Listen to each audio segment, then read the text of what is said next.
नमस्कार दोस्तों, राधे राधे। स्वागत है आपका हमारे इस पावन धार्मिक कथा सीरीज में। आज हम सुनाने जा रहे हैं हिंदू पुराणों की सबसे रोमांचक और अद्भुत घटना, समुद्र मंथन की महाकथा। जब देवता दानवों से हार गए, तब भगवान ने उन्हें एक ऐसा दिव्य उपाय बताया जिसने पूरे ब्रह्मांड को हिला दिया। इस कथा में है विष का पान, लक्ष्मी का प्राकट्य, मोहिनी अवतार, अमृत की चोरी और अंत में महान युद्ध। तो तैयार हो जाइए, क्योंकि ये कथा न सिर्फ रोचक है बल्कि जीवन के गहरे संदेश भी देती है। चलिए शुरू करते हैं इस दिव्य यात्रा को। पिछले समय में दानवों की बढ़ती शक्ति के कारण देवलोक में अंधेरा छा गया था।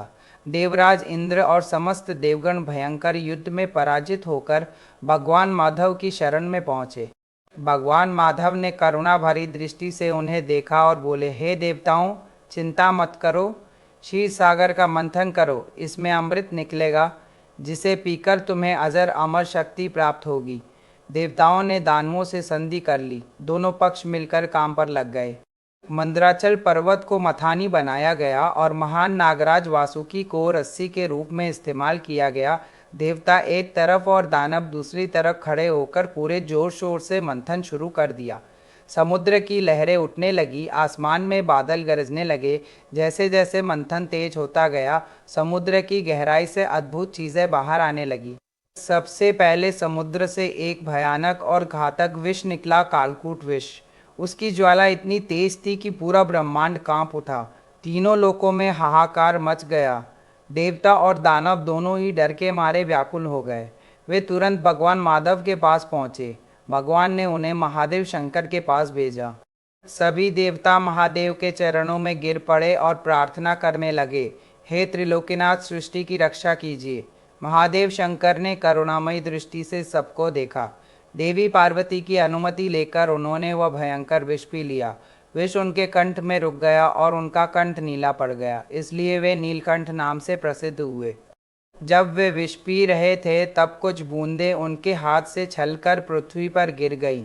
उन बूंदों से बिच्छू, सांप, विषैले पौधे और दूसरे जहरीले जीव जंतु पैदा हुए। महादेव के इस महान त्याग से सारी सृष्टि बच गई। चारों तरफ शांति छा गई।